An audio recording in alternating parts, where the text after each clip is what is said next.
देशमुख हत्या प्रकरणातील आरोपीसाठी ब्लँकेट खरेदी केल्याचा आरोप आहे। गेवराईतील दुकानातून ब्लँकेट खरेदी करतानाचा सीसीटीव्ही व्हायरल झालाय। बालाजी तांदळे ब्लँकेट खरेदी करताना सीसीटीव्ही कॅमेऱ्यात कैद झालाय। ब्लँकेट कोणाला दिले हे मात्र अद्याप अस्पष्ट आहे।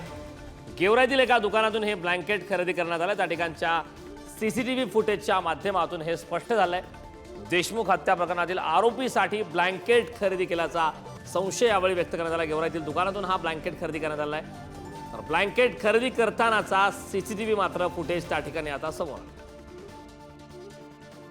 या संदर्भात ताजी अपडेट देण्यासाठी आपले प्रतिनिधी उदय नागरगोजे आपल्यासोबत जोडले। उदय, देशमुख हत्या प्रकरणात दररोज नवनवीन अपडेट समोर येत आहेत। त्यातच आता आणखी एक महत्त्वाची अपडेट आहे। गेवराईतील एका दुकानातून ब्लँकेट खरेदी करतानाचा बालाजी तांदळेचा व्हिडिओ हा आता समोर आलाय। काय या संदर्भात सविस्तर माहिती?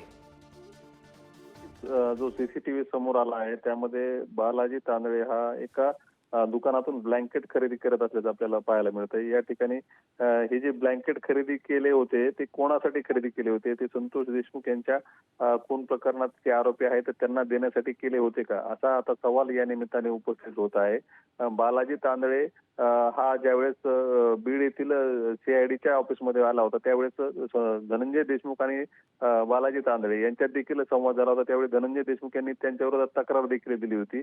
त्याच बालाजी तांदळेंचा हा व्हिडिओ आहे आणि या व्हिडिओमध्ये ते ब्लँकेट खरेदी करतायत एका दुकानात असं दिसते। आता हे ब्लँकेट नेमके त्यांनी कशासाठी खरेदी केले होते, ब्लँकेट खरेदी करून कुठे नेले, हा सगळा आता तपासाचा विषय आहे आणि हे आरोपींना दिले का हे देखील तपासणं गरजेचं आहे। याबाबत आता पोलीस अधिकारीच याबाबतची अधिक माहिती स्पष्ट करू शकतील। सध्या तरी बालाजी तांदळेने हे ब्लँकेट खरेदी करून कोणाला दिले असा प्रश्न मात्र उपस्थित झालाय। कारण नक्कीच उदय, खूप खूप धन्यवाद या सविस्तर अशा माहितीबद्दल।